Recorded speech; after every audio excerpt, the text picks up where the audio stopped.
ورحمة الله وبركاته. اللهم صل وسلم وزد وبارك على سيدنا محمد. الناس اللي بتبعت بتقول هو الاكسسوارات دي انتوا بتصنعوها في المسبك زي ما احنا بنصب الخلاط، الاكسسوارات بتاع الخلاطات الناس بتقول هي بتتصنع ولا بتيجي من المسبك وانتوا بتشتغلوها بتصبوها نحاس؟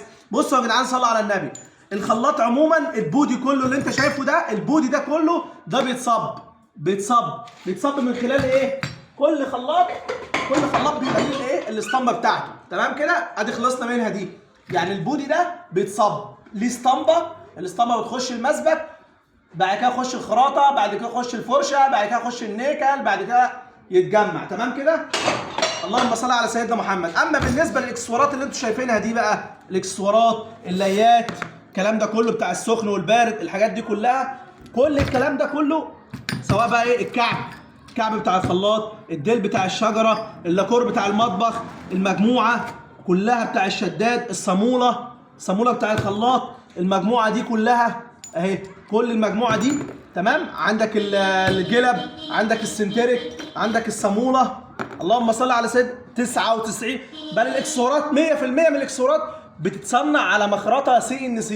ركز عشان خاطر ما تتعبش في التصنيع، او انت لو حابب تفهم المعلومه، او لو انت نازل تشتري الاكسسوارات دي كلها عموما 90% منها ويمكن 100% بتيجي استيراد، سواء بقى من تركيا ولا من الصين ولا، بس انت لو حابب تصنعها او حابب تعملها مفيش مشكله خالص. من خلال مخرطه اسمها مخرطه CNC تقدر تعمل لك كل اللي انت شايفه ده.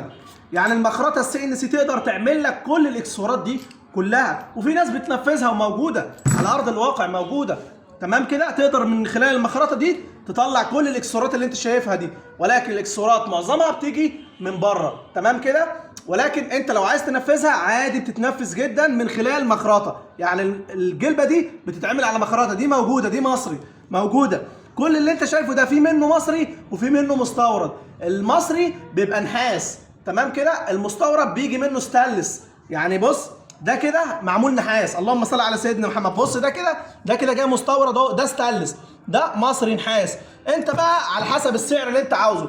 عاوز النحاس بيبقى مرتفع شويه عشان امن واضمن، وبياخد عمر افتراضي طويل وبيقعد كتير، تمام كده. ادي القصه بتاع الاكسسوارات. استغفروا ربنا كتير وصلوا على الحبيب محمد صلى الله عليه وسلم.